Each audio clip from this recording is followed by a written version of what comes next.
Karena seringkali saya sudah bilang sesuatu yang ada di sekeliling kita itu dipengaruhi dari kualitas batin kita. Batin kita terbentuk dari kualitas rasa, emosi, pikiran. Kita hanya butuh yang rasa ini. Maka redakan yang keduanya untuk menginstruksi sesuatu di sekeliling kita agar sinergi dan selaras dengan kita. Ini jenenge medan pasrah. Atau cara untuk menuju medan pasrah atau medan sumeleh, ya itu harus tanggap terhadap komposisi tubuh. Nah, sakit didelok ya. Tubuh kita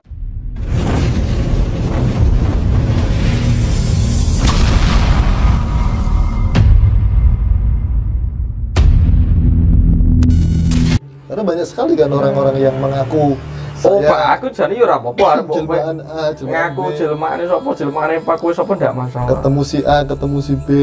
Tapi sekali lagi, kowe halusinasi ya monggo, itu juga bagian dari apa yang seharusnya ada. Kowe duwe agama monggo, duwe keyakinan monggo, ning aja dipaksa ning wong liya.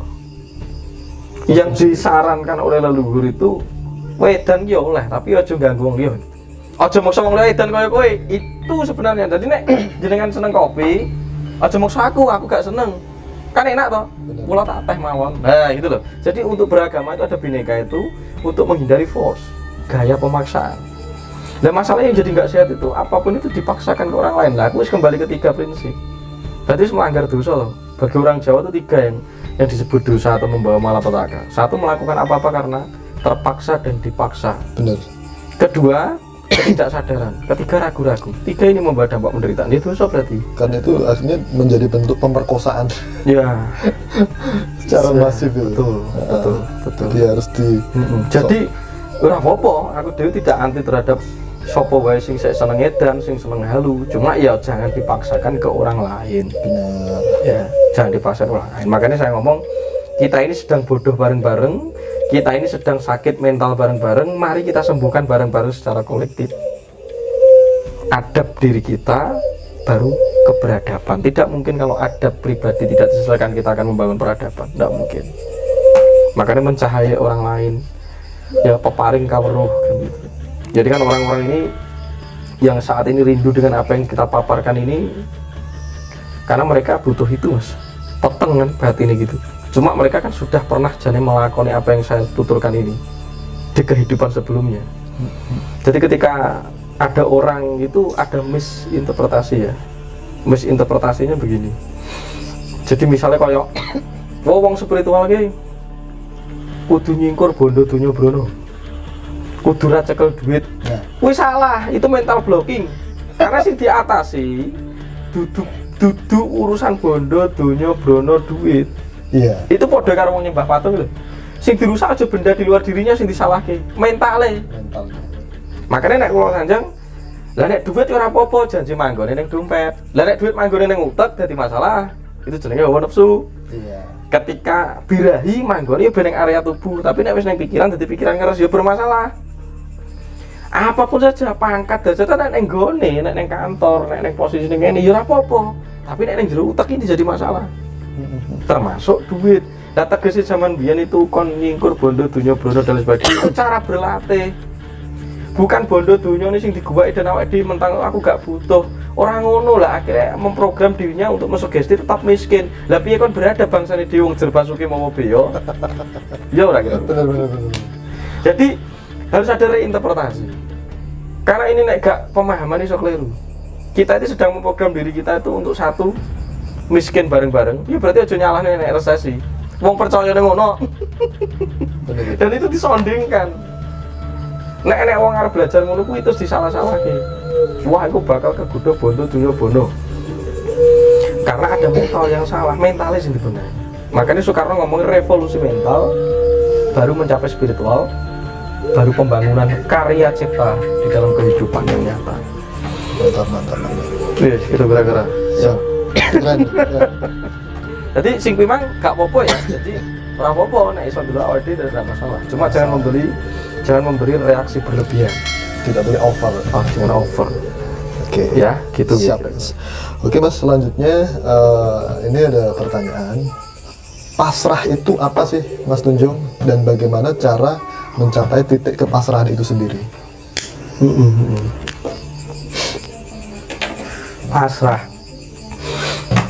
Pasrah ini paling gampang ini tak ganti bahasanya sumeleh saja dalam bahasa Jawa. Karena pasrah itu dikiranya orang itu kegiatan pasif.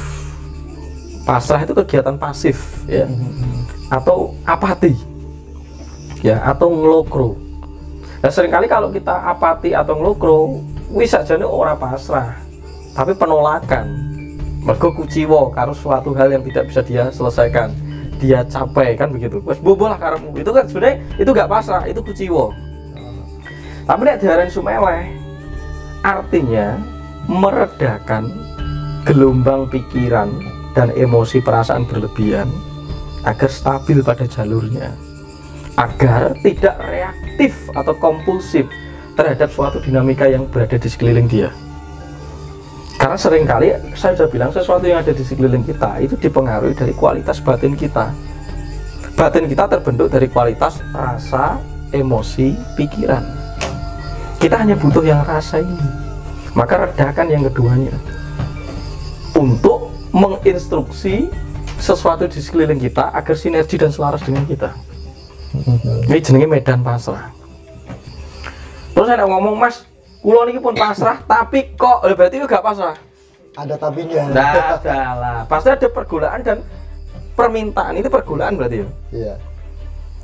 Nah, ketika diamati lebih detail, aku semedi berkali-kali, tapi kok tetap gak iso pasrah.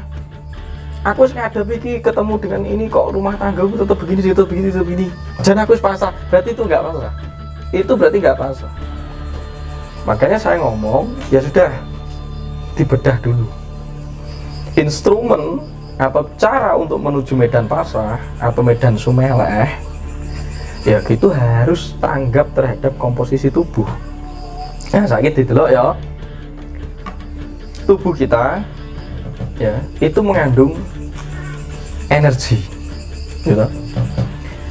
30% energi digunakan untuk sistem maintenance body kita secara anatomi dan fisiologi. Sisanya 35% ya itu untuk maintenance apa? Kualitas pikiran dan emosi. Kalau kebetulan berlebih itu baru digunakan untuk prakarti, bekerja, aktivitas. Maka kita harus recharge energi, tujuan meditasi. Untuk apa? Agar energi high level. Ya, kesalahan orang itu terus beraktivitas tanpa recharge energi. Makanya ibadah itu menurut saya recharge energi, menyediakan waktu untuk istirahat. Nah, istirahat itu meredakan atau relaksasi, itu bahasa kepasrahan atau sumeleh.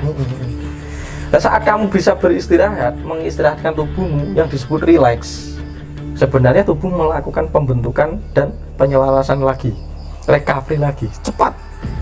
Tapi ini tegang, tetap tidak berkualitas. Gue turu tapi tegang, tidak berkualitas. Aku melek subuh sampai apa kok kuat ya Mas Tunjung melek? Relax. Relax itu step pertama untuk menuju medan pasrah. Karena tubuh itu butuh itu. Karena tubuh butuh recovery. Saat dia relax, tubuh melakukan pekerjaannya 2 kali lipat, 3 kali lipat untuk mendesain ulang dirinya yang sudah terlepas, terpecah secara energi atau tenaga.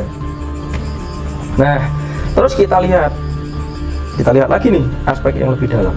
Akhirnya ketika kowe ngoyo, kowe lupa recharge energi itu mengambil daya yang digunakan atau energi yang digunakan untuk memaintenance pikiran dan perasaan. Ya akhirnya karu-karuan pikiranmu karena disedot untuk beraktivitas, akhirnya darahnya ngoyo. Iki kok gak mbok isi meneh, dijukuk meneh, akhirnya yang diambil adalah energi yang digunakan untuk sistem pemeliharaan tubuh. Ya mesti loro Mas. Darahnya defisit energi. Maka kamu lakukan apa-apa dalam kondisi rileks atau prima, kamu akan puas dan bisa bersyukur. Tapi nek kesel, wah pikirnya sik berkecamuk dipaksa kerja entek, kempos karek apas, loro. Jadi satu. Kedua, perhatikan. Saya sudah bilang, apa yang ada di luar diri kita itu juga ada di dalam diri kita, termasuk apa yang saya sebut elemen. Lah awakmu itu bisa mengoreksi dari cara makan. Karena ketika kita mengambil sari-sari makanan dari bumi dan kita makan, tentunya sifat dari kebumian itu akan berpengaruh kepada sistem tubuhmu. Sementara aktivitas pikiran dan perasaan itu dipengaruhi oleh aktivitas proses kimiawi dalam tubuh. Kimiawi dalam tubuh dipengaruhi oleh zat-zat makanan yang dimasukkan. Nah berarti nek kowe ngomong pasar tapi gak bisa pasar, ketoknya berarti kowe rakus mangan gitu. Jadi ada zat-zat tertentu yang membuat pikiranmu malah kompulsif, gerak ora karuan. Lebih kan pasar.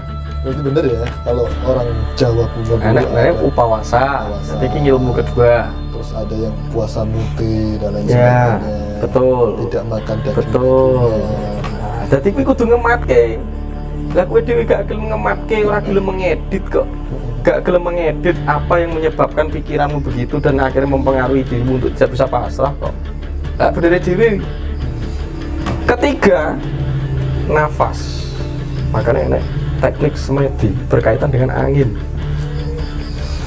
Jadi penelitian mas, orang sekarang itu kehilangan cara bernapas yang benar.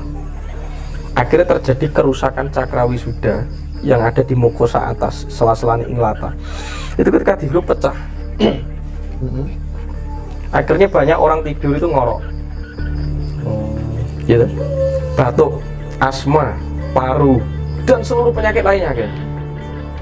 Karena kapasitas oksigen dan karbon dioksida itu bingung ketika diserap di dalam tubuh.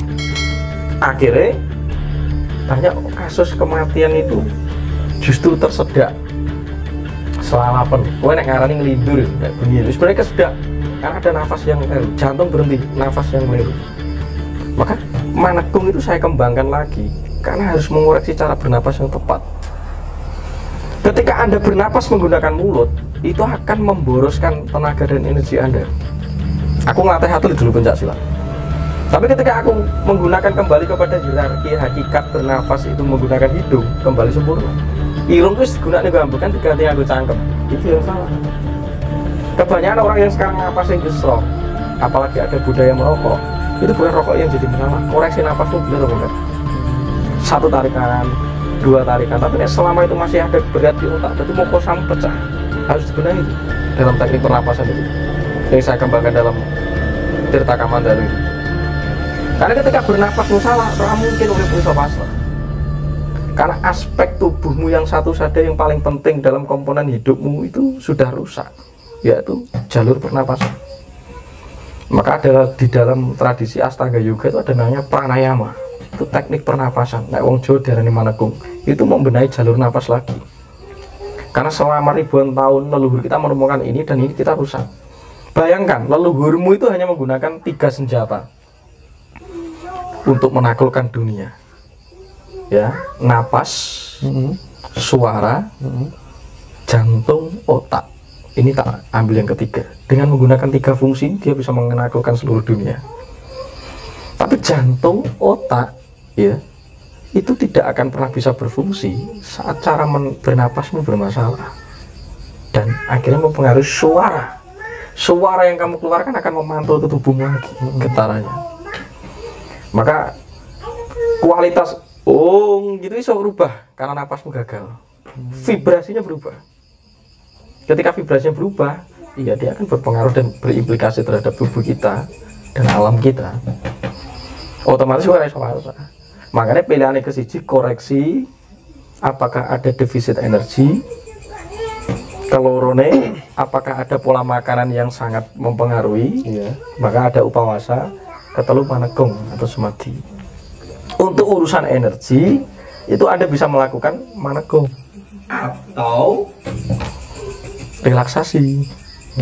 Makanya saiki podo healing itu sebenarnya sambatnya tubuh atau jiwa itu. Iya. Karena selama ini tidak pernah direlaksasikan. Pengen jadi fresh gitu. Iya. Dan kehidupan milenial, ya, itu mendidik kita untuk hidup secara tegang dan egois. Setiap hari, agar kita bisa, kita aja dipaksa berlari di dalam kehidupan milenial. Mau gak mengikuti perkembangan kamu begini. Kalau kamu gak, stres akhirnya. Benar mas. Akhirnya seperti robot, dan itu bukan kita. Aku ngomong kehidupan secara otomatisasi itu robot, itu hanya efisien untuk mesin. Tapi ini manusia memiliki kesadaran. Aku memilih menggunakan kesadaran. Kamu nanti jadi robot, kamu nanti akan sekolah. Ini sekolah juga cerdas, mau pinter gitu. Dan akhirnya dipersiapkan untuk apa? Menjadi mesin di industri atau budak industri. Baru loro di gua nih panti jompo nih panti sistem akhirnya berkembang asuransi kesehatan atau apa ya karena kamu yang mau dididik itu. Nah sekarang memilih untuk keluar itu ya ayo kita kembali kepada kita yang sejarahnya human being gitu. Kita itu manusia yang bisa menjadi apapun saja. Tergantung kualitas kesadaran. Berarti sebenarnya itu ada penggiringan-penggiringan yang tanpa kita sadari sebenarnya. Iya toh, program. Nah itu jenenge teknik strategi untuk menguasai suatu bangsa toh. Maka termasuk arsitek of deception tadi. Berarti ada kepentingan secara politik, ekonomi kan gitu atau militeristik kan.